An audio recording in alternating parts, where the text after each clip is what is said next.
Hello everyone, my name is Mirko Spasic and I'm teaching assistant in Faculty of Mathematics, University of Belgrade, and I'm going to present you SPECS, Sparkle Query Containment Solver. This is my collaboration with Professor Milena Vujošević-Janicic from the same faculty. This is the overview of our presentation. I'm going to make an introduction in order to define the relevant problem and to put it in the appropriate context. Then I will present the main idea regarding modeling of Sparkle queries and their containment relation.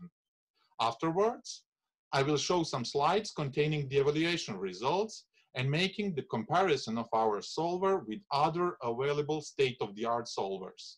At the end, I will bring some conclusions and present our future work.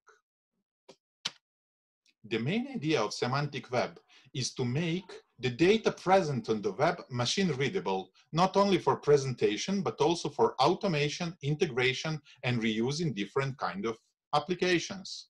In order to achieve this goal, an infrastructure containing a data model for representing information about resources is developed.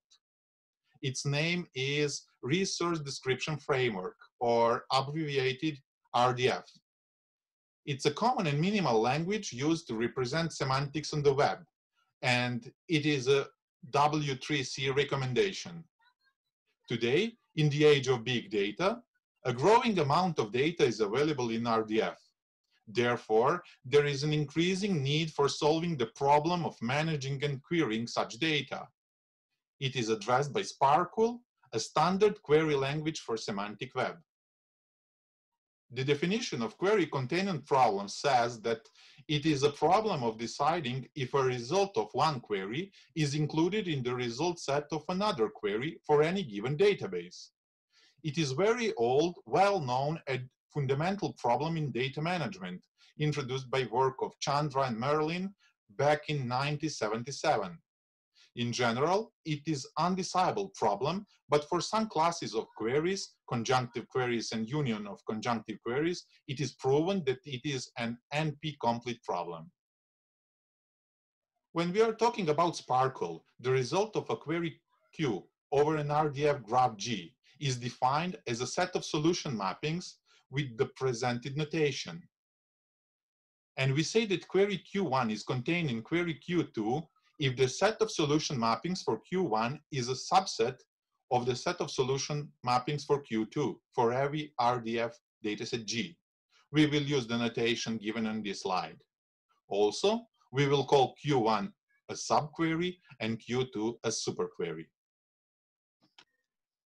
The main application of query containment is within static analysis of queries, where it is used to support general query optimization, query equivalence, and query satisfiability.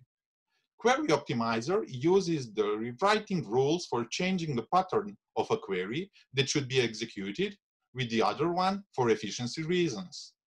In that situation, the correctness verification of such rewrite is very important, and that is the place where the query containment solvers can help.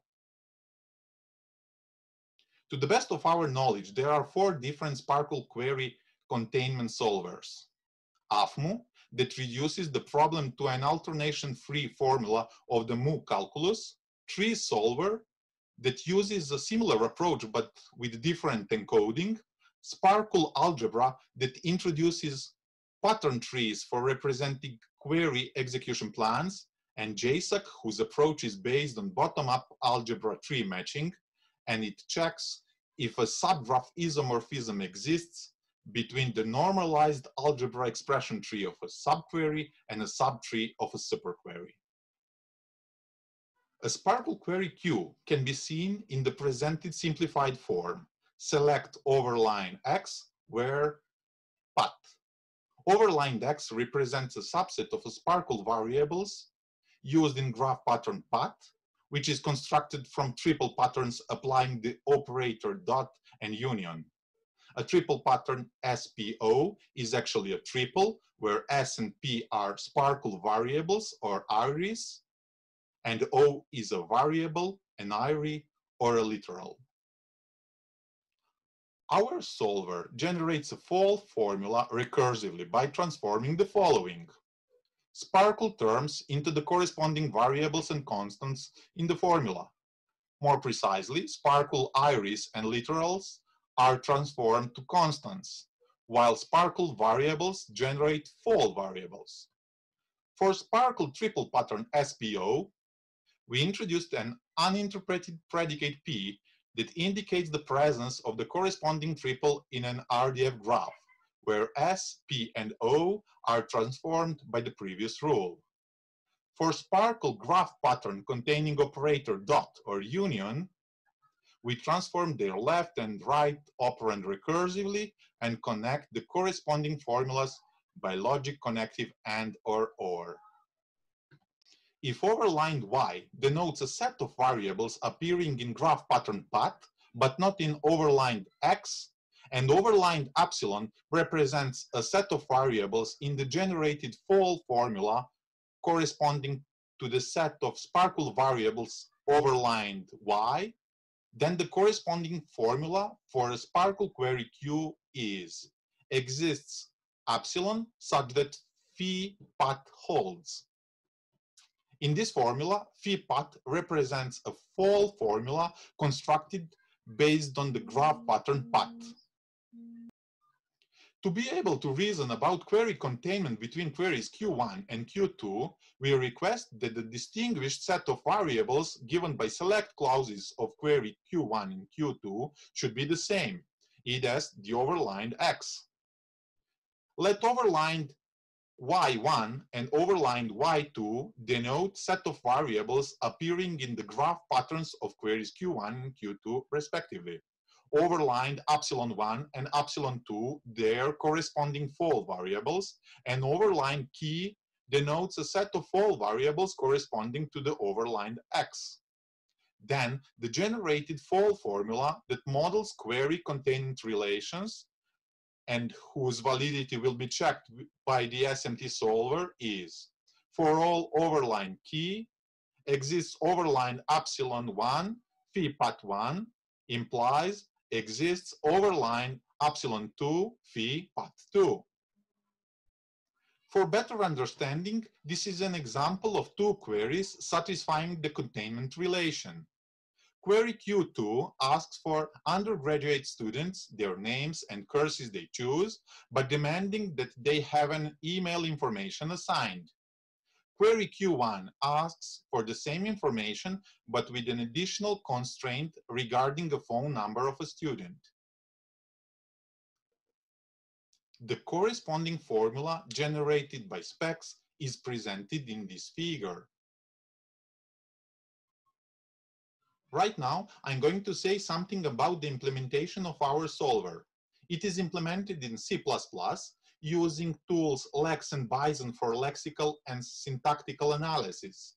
It generates the query-based containment condition in the SMT-lib format, which are processed as external files so different solvers or provers can be used.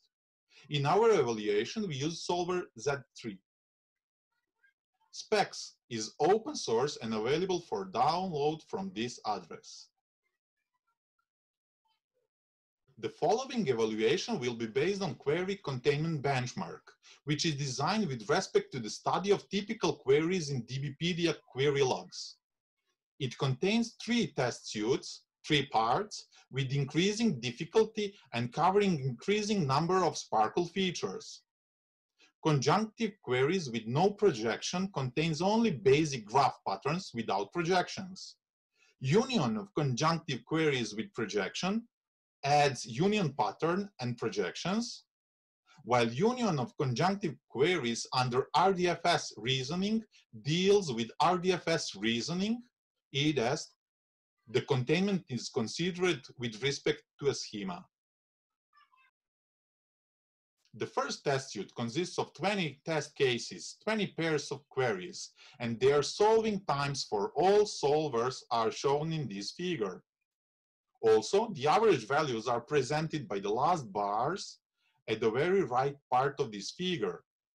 Our solver is represented by green bars, and as you can see, we are much faster than AFMU, Tree Solver, and JSOC, while a little bit slower than SPARQL Algebra. But on the other hand, Sparkle Algebra and other solvers were not able to successfully solve all the test cases and had some timeouts or incorrect results that are represented in this figure by missing bars. This is the similar figure, but corresponding to the second test suite of the benchmark. Here, Sparkle Algebra does not support projections, thus it was not able to solve any of these test cases, while SPECS solve all of them and much faster than the other solvers on average. This is the most demanding test suite of the benchmark, and here we can see the total domination of our solver. Sparkle Algebra and JSAC do not support RDFS reasoning at all, so there is no red and brown bars in this figure. This is the time for our final conclusions.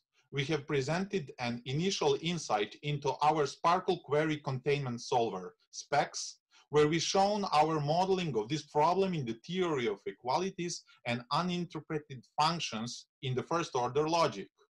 We can conclude that SPECS has better coverage of Sparkle query constructs than the other solvers, better correctness, and it is much faster. As our future work, we envision further improvements of SPECS regarding support of additional language features. We will try to use different SMT solvers apart from Z3, looking for better efficiency. And our main goal in future is to provide mathematical proofs that our approach is sound and complete, and as such, it can be used in query optimizers without concerns about potential problems that could arise. Right now, I would like to answer to TPC questions. The question 1 is, how does your solution handle cyclic queries? What are the implications of cyclic queries on your work? Query Containment Benchmark covers only acyclic queries. A reason for that is the analysis of DBpedia query logs showing that 90% of correct queries are acyclic. However, the cyclic queries are more important from the theoretical side, and most of the solvers cannot deal with them. The approach proposed here does not have any problem regarding them, as a single node appearing in the query cycle is always modeled with the same corresponding variable or constant in the resulting formula. Therefore, SMT solvers should be able to find the appropriate model if it exists. The question 2 says, can you comment your solver from the standpoint of potential Sparkle query system exploits? The query containment problem is very important from a theoretical point of view, but it is relevant in practice as well. The goal of a query optimizer is to calculate the most efficient query evaluation plan for a given query, as there could be many of them, which differ from each other in the order of triple pattern evaluation, resulting in different total execution times. Except this order, the optimizer can apply a rewriting rule, changing the pattern of a query that should be executed for efficiency reasons. The evaluation results of such patterns should be exactly the same as the results of the original ones for any given dataset, in order to preserve the correctness of rewriting rule. Therefore, query containment solvers dealing with formal semantics find one of their applications in proving such property and can be used in the query optimizer indirectly to verify the correctness of the efficiency improvements. This is also very relevant from practical point of view, as unsound optimization rules may be undetected for a very long period of time and causes very significant problems in different areas. If you are interested in this problem and you would like to discuss it with us further, our contact information is given on this slide. Thank you for your attention and goodbye.